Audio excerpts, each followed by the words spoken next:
it's been so nice because we've been so divinely guided with this. And I feel like every woman has that opportunity to be divinely guided. And just knowing it took me 8 years and trying 100 different things to be at the point where I have this guidance and I have this support.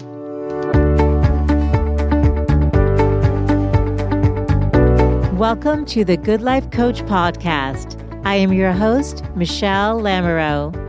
The intention of this show is to awaken you to your fullest potential. Join me each week for inspiring interviews to elevate an area of your life, as well as interviews with women entrepreneurs who are creating success on their own terms. Each episode provides actionable tips to guide you to design a life you love. Hey there, and welcome back to the Good Life Coach podcast. If you are new to the show, welcome. I'm so happy you're here, and I hope that you benefit from the information from these episodes. Now, I believe that podcasts are where it's at. It's an opportunity to drop into somebody's world and see what resonates for you, what you want more of in your own life. And as you know, if you've listened to the show, I go deep with my guests, and there's always tangible tips that you can implement in your life immediately. So for today's interview, I'm so excited to be sharing this conversation as we're talking about the power of your voice, authenticity, going for what's in your heart and creating something of meaning, which is exactly what the guests today have done. Joining us are Krista Williams and Lindsey Simcik, who are two beautiful souls inside and out. And I really admire the way that they show up in the world and share so authentically and with such heart. And they do so on their top 50 rated podcast called Almost 30, which has over 12 million downloads in just 3 years, which is a huge accomplishment. So in addition to hearing their startup journey, we cover intuition, authenticity, the power of voice, mindset, and so much more. I know you're going to love today's conversation, so let's get into the show.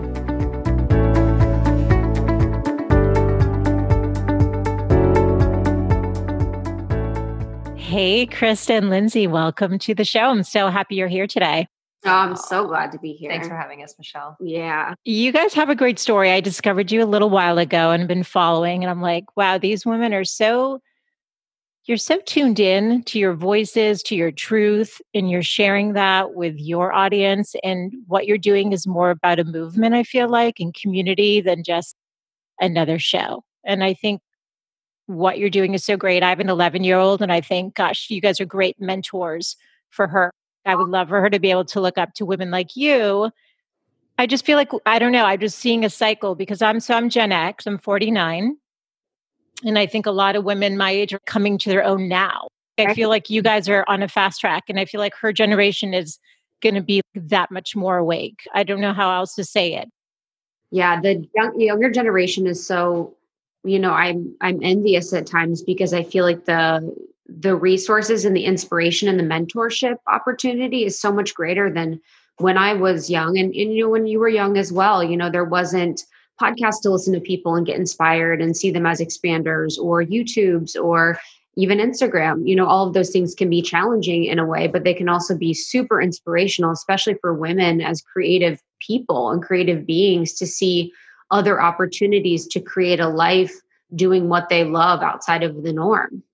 Absolutely. And my book is actually called Design a Life You Love. That's what this is about. This is what it's about. And so, okay, we have two of you on the line. So do me a favor, say your name and just take your yeah, Krista, why don't you start? Because you're like, you're about to start. So you start, introduce yourself, and then Lindsey, jump in, please. Yeah, I'm Krista Williams. I'm one half of the podcast. I'm Lindsey Simcik, and I am the other half. We are co-host and co-founders of the Almost 30 podcast.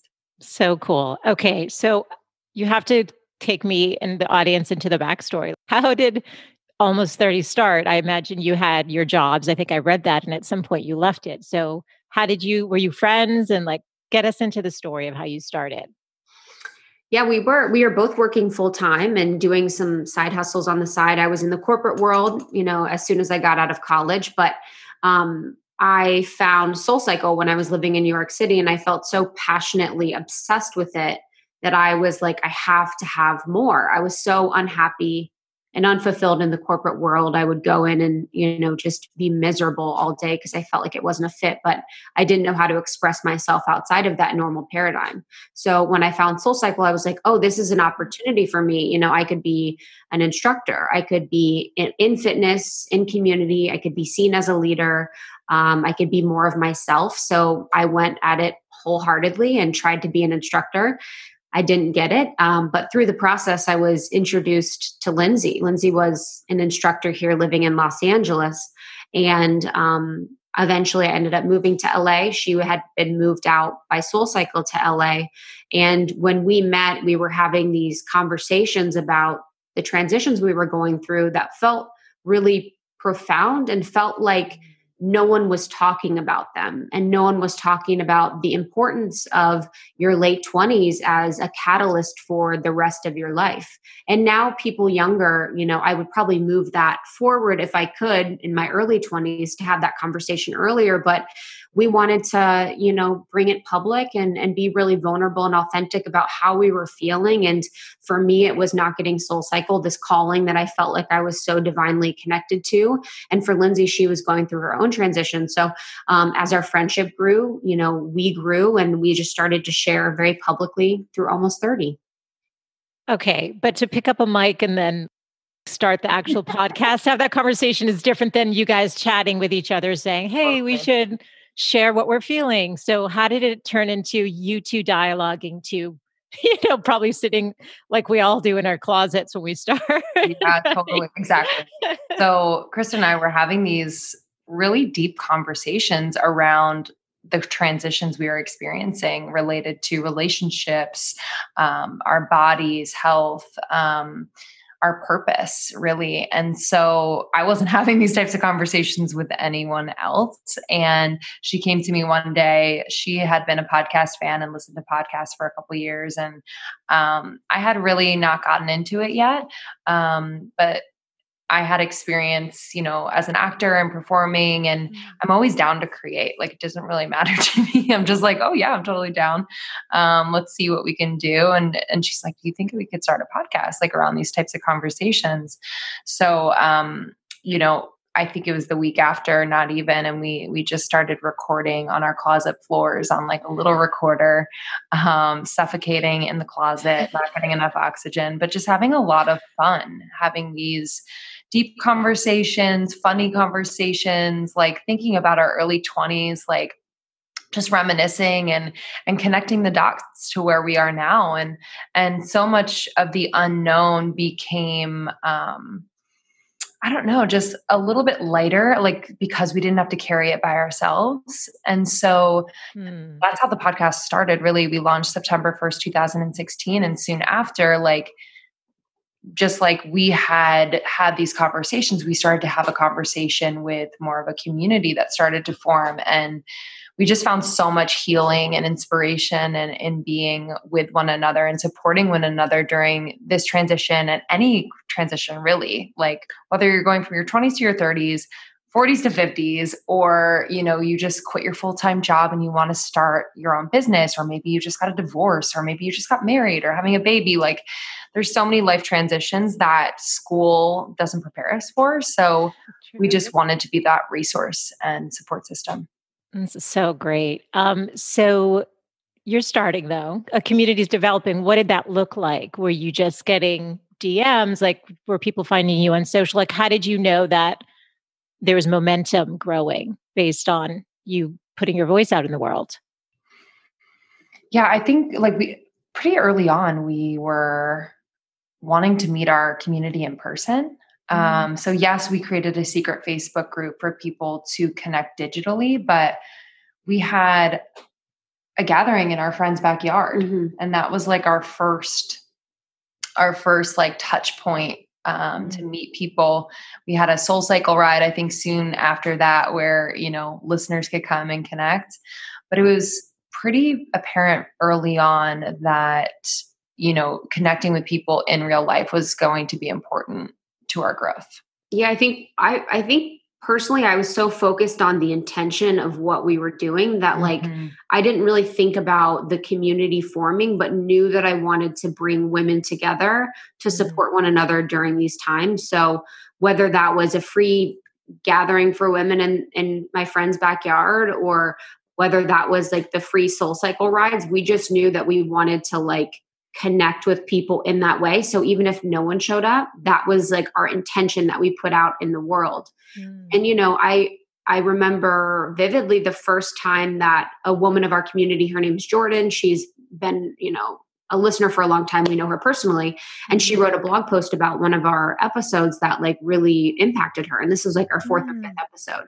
And I remember sitting on my bed in our apartment and I was just like crying because that's when a moment hit me where I was like, oh, I've just shown up vulnerably and authentically. And this is really impactful for this one person. Like this feels like enough for me. And so it was like that focus on like the only reaching one person in a deep way that has always really mattered. And that has always been something that I've been in my life where I go very deep with people rather than like surface. So to do that with the podcast and really focus on the impact you can make on one person has been like really the goal. And that's so beautiful. And I think that's how we all should be approaching it with the podcast, right? Or the newsletter or whatever. It's just like, if this reaches one person and helps that one person, but your one person turned into what, 12 million downloads in like, 3 years? So take us through the progression of almost 30 as a community. So you're starting to do these events and then the downloads are growing. Like, what did that look like? And how did that impact you guys personally, knowing that it was resonating so deeply? Yeah, I think, you know, we weren't so focused on the numbers. And I don't know if we've ever been like super number obsessed. And I think that's why we've been able to grow and create so freely. Because sometimes I think if you create according to the numbers, like there is a limit to what you can create and who you can reach. So yes, we'll always check in with analytics. Like that is important, obviously, as a business, but that was not something that we were obsessed with in the beginning. But we started to just follow our intuition as it related to podcast content. So, you know, we really created content that we were interested in and trusted that if we were really honest with ourselves and vulnerable, that it would resonate with people. So, you know, we talked about everything from like body image to meditation, to, you know, starting your own business and much more. And people really started to relate because it wasn't as if we were experts in any way. We were bringing on people eventually to the show, but we were really learning right along with them. And that's kind of been like one of our pillars, where we don't claim to be the expert of anything, but I think why people connect with us is that it is so relatable. And then from early on, as I said, we just wanted to meet people in person. And we eventually, without anyone telling us to, we went on tour. And that was the most fun and inspiring time for the show. I mean, it continues to be, but tour was just so special because one, we planned and created it ourselves with our team. So it just felt very organic and real and grounded. And then to be able to talk to people after the show and hear from them that this episode impacted their life or this guest really made a mark. So it just continued to inspire what we do. And now with what's going on in the world, you know, we're pivoting again and just seeing how we can serve as many people as possible in the most like authentic way possible. And we're going, you know, obviously more digital because we can't see people in person. But I think, you know, the last thing I'll say is that we've just always served almost 30 as an entity, like just kind of thinking about it as if she found us, and that kind of takes the pressure off of us as individuals, where we can just say in times where we're like, I don't know what to do. Okay, like what does she want? What would she do? And that's been really helpful. That's beautiful. Krista, is there something you'd say to that too?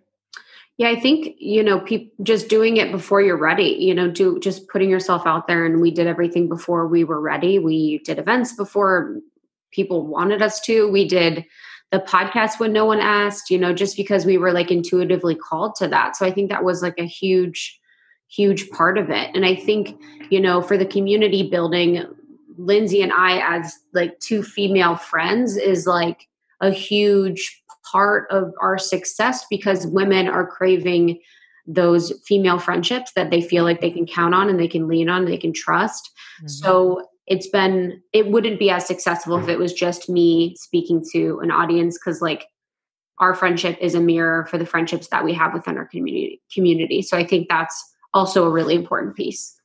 Yeah, no, that is important. And actually, as a Gen Xer, that community, that connection with other women, it's like, doesn't matter what age you're at. And even my daughter's 11, like, I feel like those female friendships are so critical, and it starts young, but then, it can go through its path. And the age that you're at, that I'm at, you're still navigating it, but you're needing that bond. And it's more important than ever now. I mean, just connecting.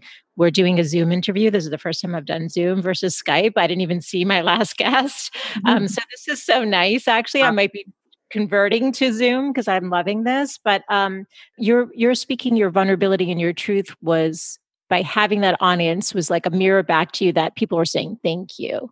That they were saying, yes, you're speaking what I'm thinking, but I haven't had the courage, or I haven't had the opportunity to have this, and you're doing it for me. And so there's probably women listening in their cars or wherever they're listening going, oh yeah, Krista, yeah, Lindsey, yeah, that's just what I was thinking. And so like, that's so deeply powerful. And those numbers, even if they weren't like what you were going for, showed that your intuition, which I heard you both talk about now, was really matching what the need was. That's the success story right there, right? I mean, but so did you guys quit your jobs at some point to do this full time? It sounds like you did. Yeah, so we were two years in, and I quit my job in June of last year, or June of the year before, and then Lindsey quit hers like 6 or so months later. So eventually we both quit our full-time jobs. But yeah, we were building it, working full-time jobs. I was in the corporate world for 8 years. And yeah, it was like full on weekends, full on night, even at work, I would do stuff for the podcast, and it took on a life of its own. And I knew that I wanted to get out of my job, but it was really like a mental game for me to understand that I could support myself doing what I love. So a lot of it was like the mental conversation and, groundedly the preparation financially to do so and to feel comfortable and confident. And I think people don't talk about that enough, but I saved tons of money in case everything went to shit. So I think that there's like the unprogramming you have to do to believe that you can be doing something you love full time. But then there's also like the actual logistics and planning of what it takes to like take your business full time. So yeah, we were doing it full time with jobs, and now we have this full time, which has been such a dream. I can imagine it is the dream. So what advice would you give to someone out there who's thinking, gosh, I really want to make this kind of a meaningful impact? What would you say to that woman out there? Yeah, I mean, a few things. I think the first is, the most we learned was in doing. So I think a lot of us can live in our heads when we want to put something out into the world.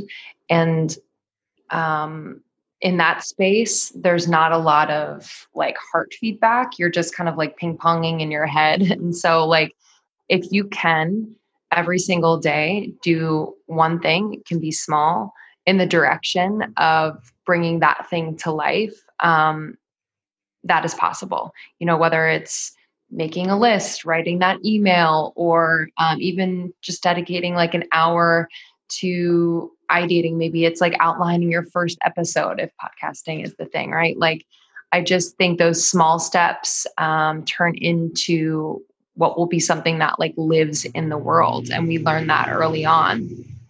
And then I would also say, it's the world we live in now with social media, with, having people to look up to in that way is kind of a double-edged sword, because it's very useful at times. But then you have to leave the possibility that what you are doing could be something totally new.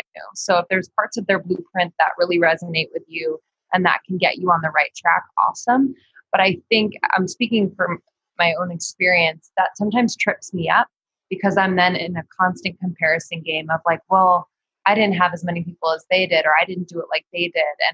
And so I just like caution people in that way, where what you might be doing and the idea that you have and the mission that you want to start might could never have been done before. So find the freedom in that instead of comparing to everyone else. Yeah, no, that's critical. And I think it's interesting because I think, and I don't like to generalize at all, but as a Gen Xer, I think culturally to some degree, there's a lot of hesitation to share too much. Like we were sort of raised to like keep things closer to the vest. And it's interesting because in my newsletter today, I shared something that came to me. And I swear I was inspired a bit by you two, I have to tell you, because Krista, I don't know, one of the things you both had written something recently, and I was like, oh gosh, they're so just real. I'm like, let me play with this a little bit. Is this just a natural part? And again, I hate generalizing, but you guys are millennial, right? Is culturally, do you find that women your age are just more free about sharing, or do they struggle with some of this too? Yeah, I think that the women of our generation definitely share a lot more. I think, we came up and social media was on the right, like we grew up in parallel to it. And, personally, I've always been someone that shares. I've always been someone that spoke my mind, even when it wasn't appropriate, even when it wasn't comfortable. And I've always been someone that, even though I didn't know it and I didn't know why, I was being very honest.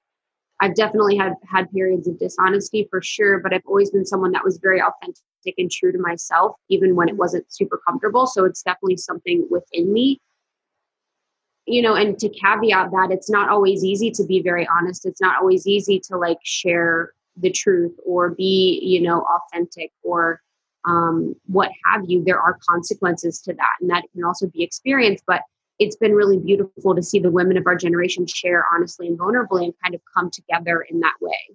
And, I'll speak for my family and my mom. I see she's older. She's like 60. And within her generation, it's like, there wasn't even an opportunity to share how you feel. There wasn't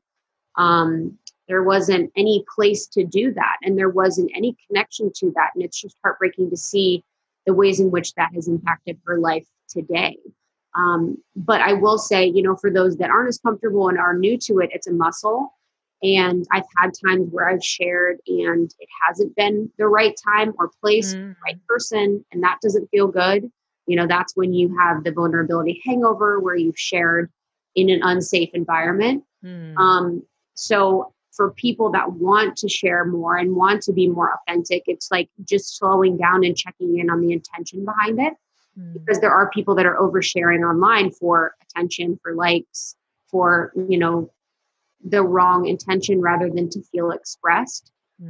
So it's definitely very personal to people, but it has been one of the most rewarding things that I've ever done, to be vulnerable and share, even if it's like awkward, has been so fulfilling for me. And to know that it impacts others is the greatest feeling. Yeah, well, we're all in community together. And Lindsey, I know voice is very deeply powerful and something that you have explored. You did a solo episode, which I loved and could relate to on many levels.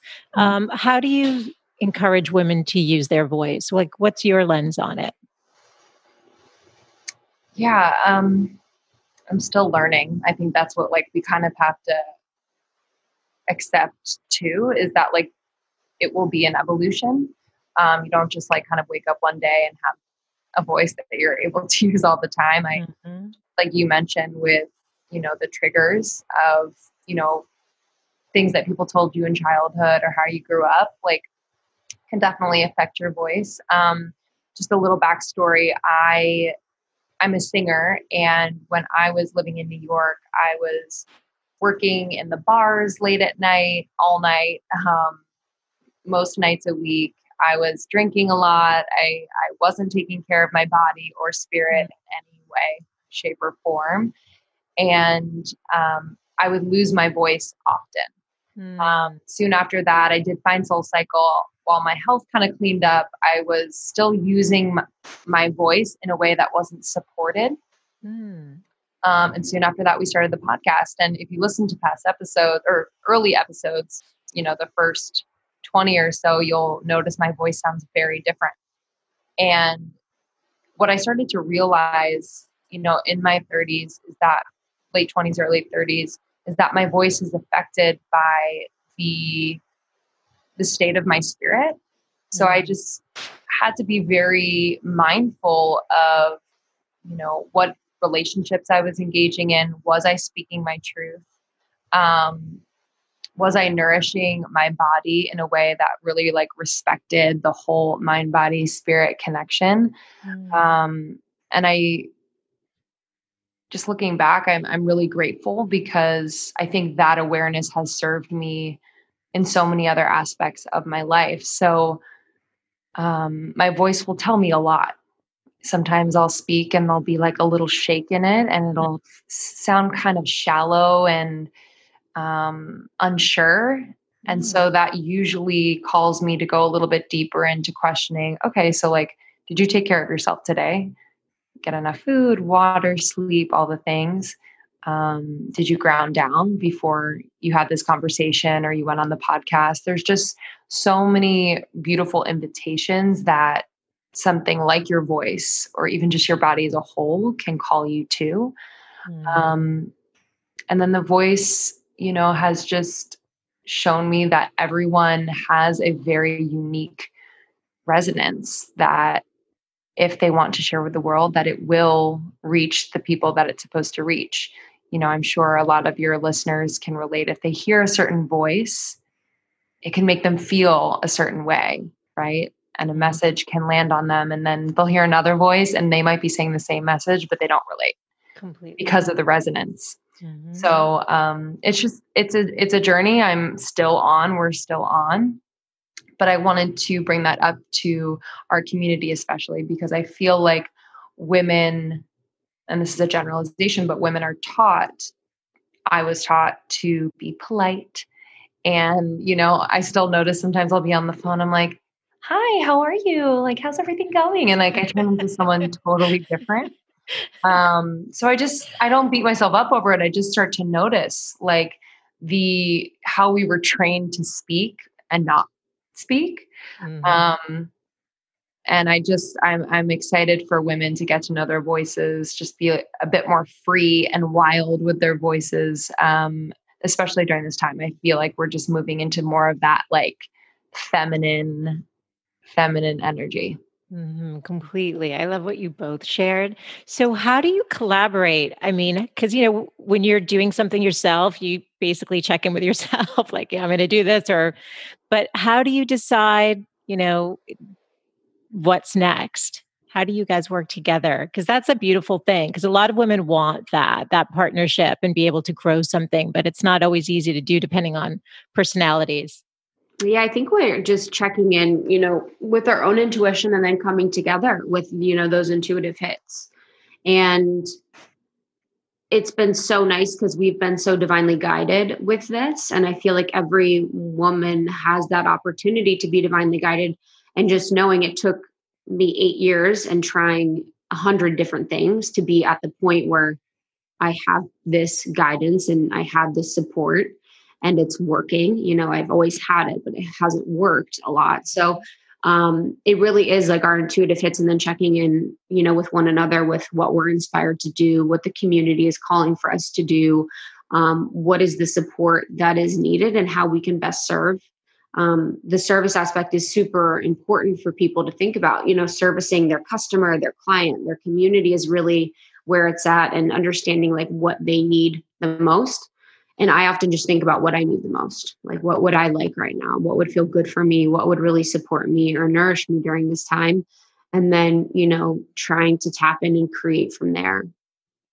Yeah, I think we've all had experiences where we didn't listen to our intuition and paid the price for it. So I'm curious with each of you, if you could share, How does your intuition speak to you? Because I think we all kind of get it in a different way. And what do you actively do to tap into it? Like, is it a journaling process? Is it a meditation? What do you do to foster that connection?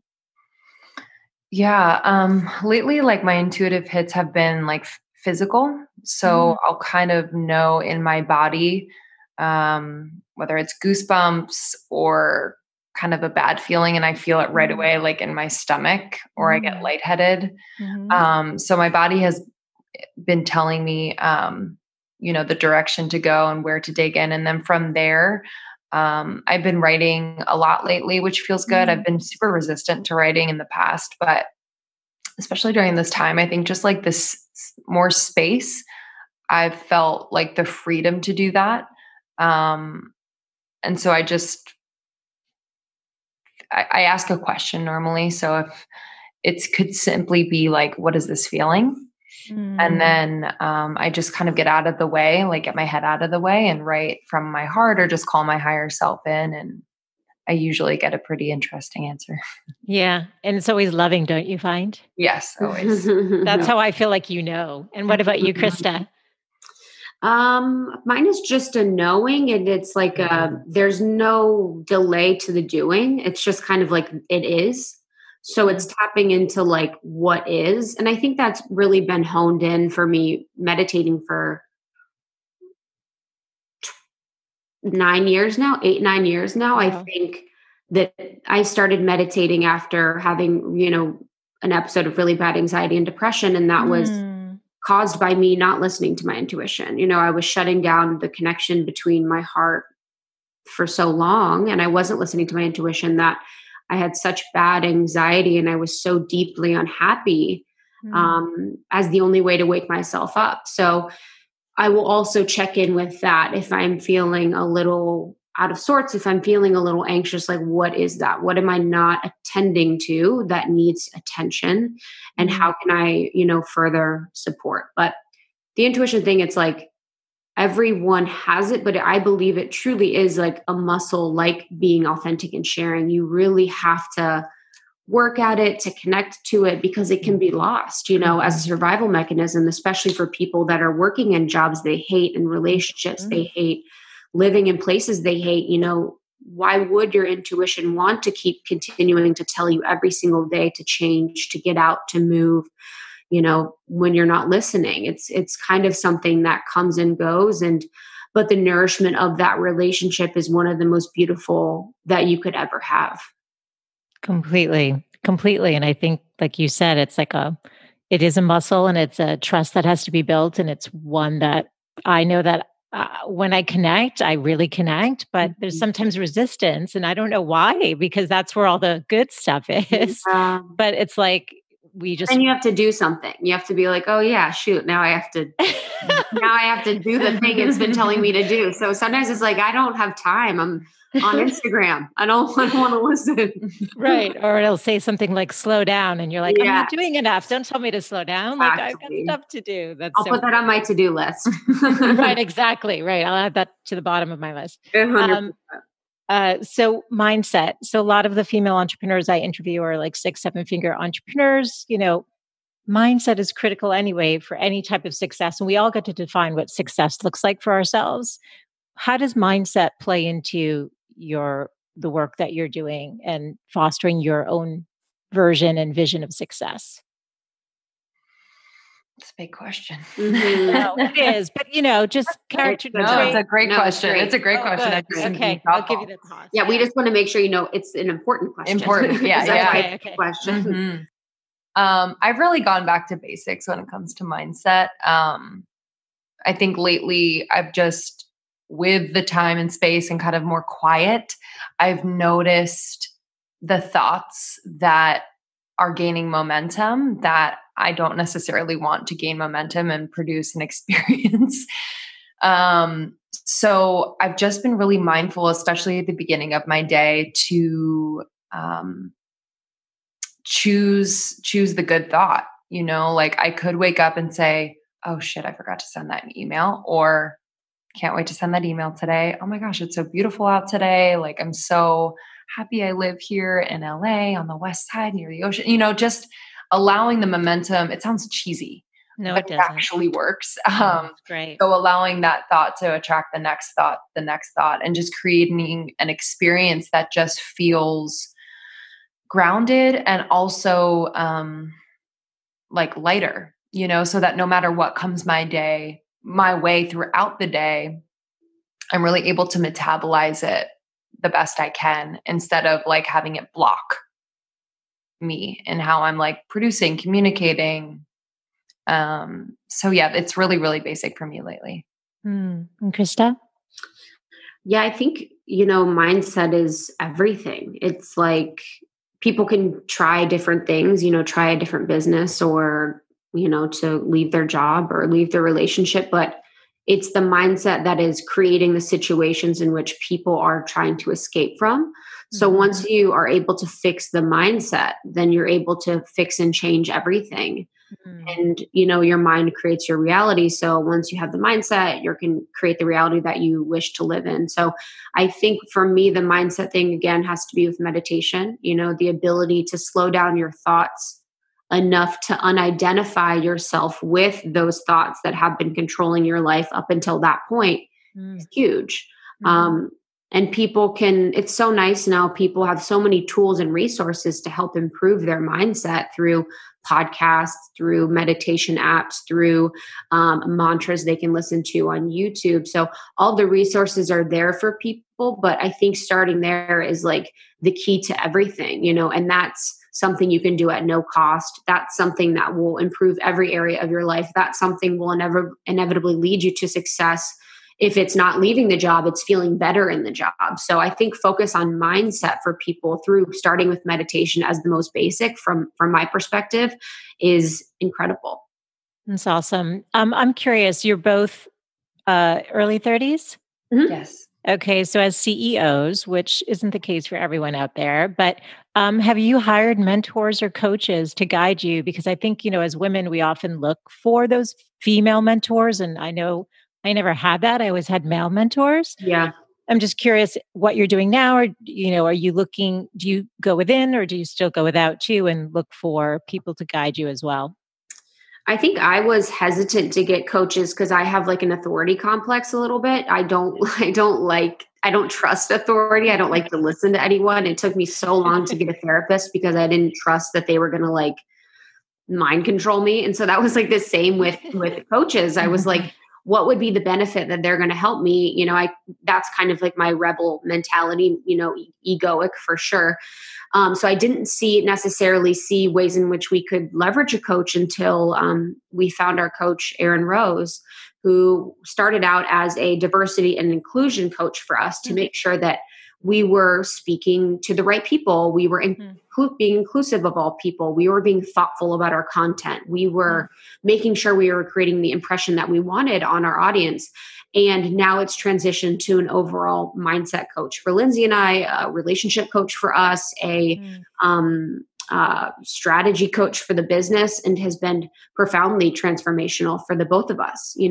I get it now. I didn't get it before, and I really, really get it now. And it wasn't that I didn't feel like I could learn from anyone, but it was like I didn't really trust people to understand, to teach in the way that I wanted to be taught, to have the spirituality aspect of it too, which is so important for us. So Erin is incredibly grounded, but also very spiritual and very like otherworldly. So it's very supportive for us because he can speak our language very clearly. And since having him as a coach, he's helped us navigate some huge transitions within our business. And now I'm seeking, coaching everywhere. I'm like, okay, now I get it. Like I'm ready to learn. I'm ready to continue to be a student and learn from people that I deeply trust.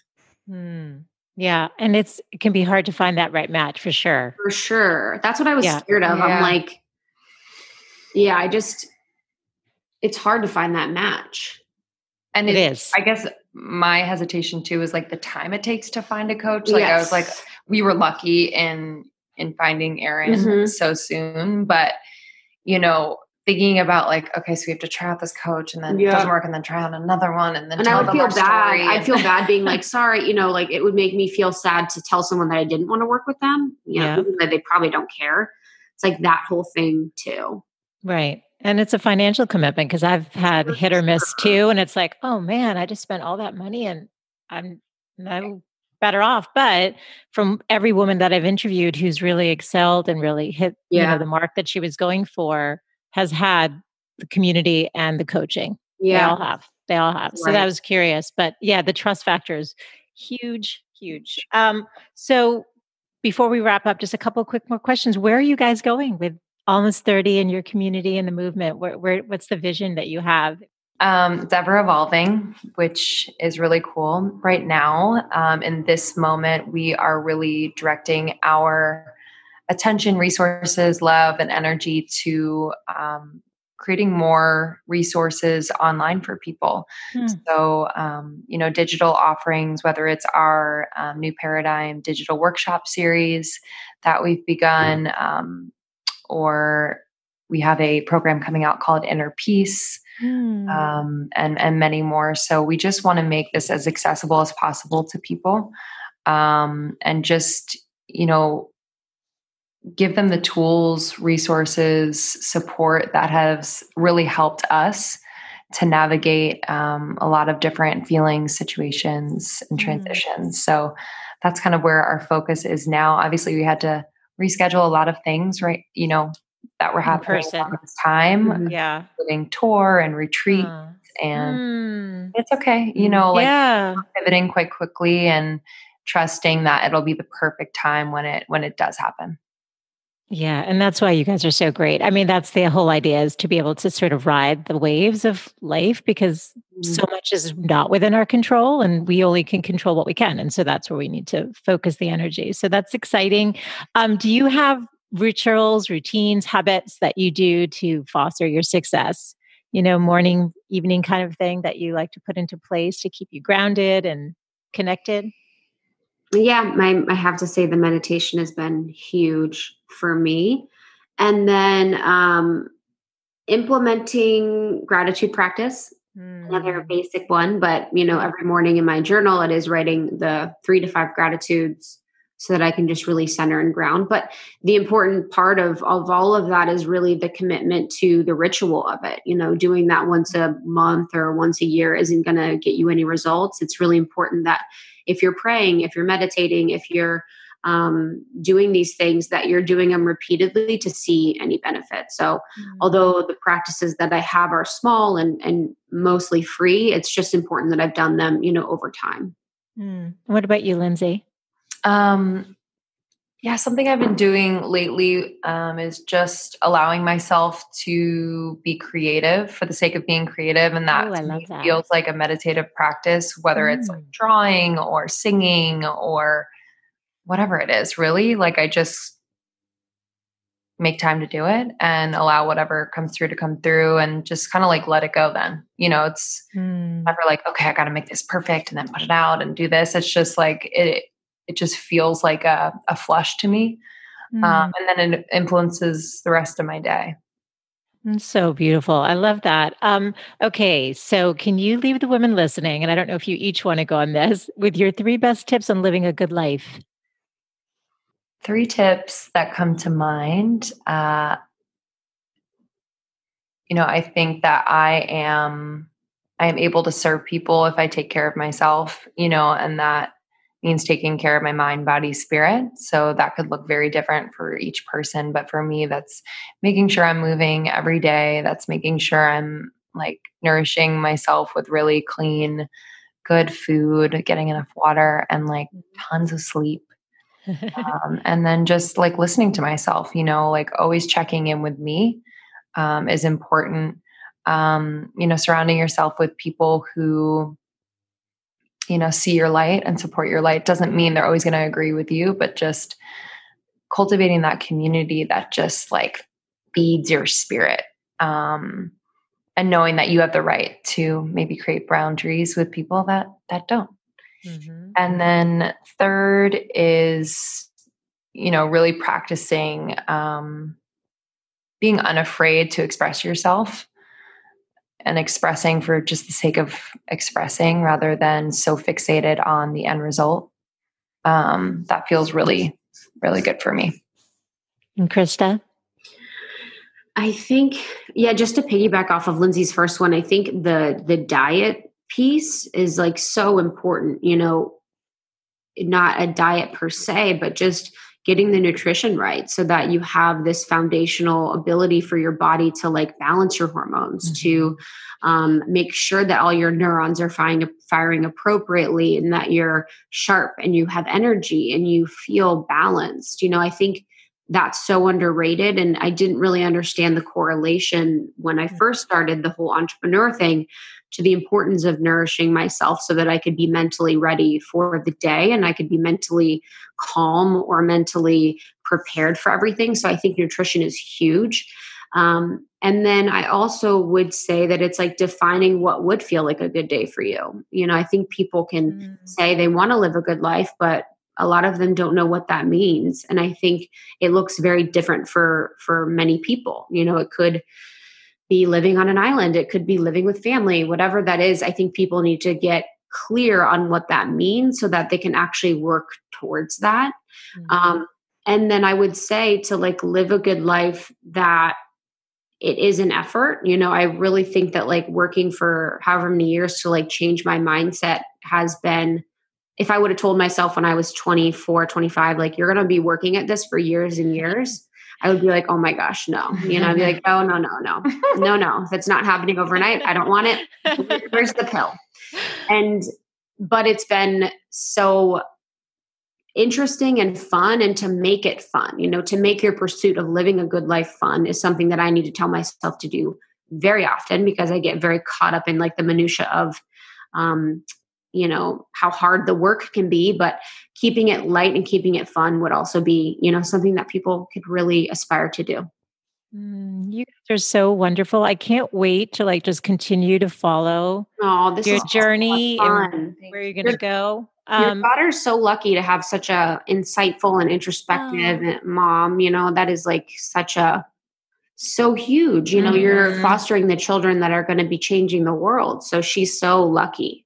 Thank you. That's so kind. She's such a soulful little girl. Oh. She is my teacher. Like, I feel like that's part of the beauty of becoming a parent is that your child is actually your greatest teacher. Yeah. And so, but where can I direct people to learn more about you amazing women? Where can I send them? Oh, you're sweet. Thank you. You can listen to Almost 30 podcasts anywhere you listen to podcasts. So, at any age. Truly. Apple Podcasts, Spotify, etc.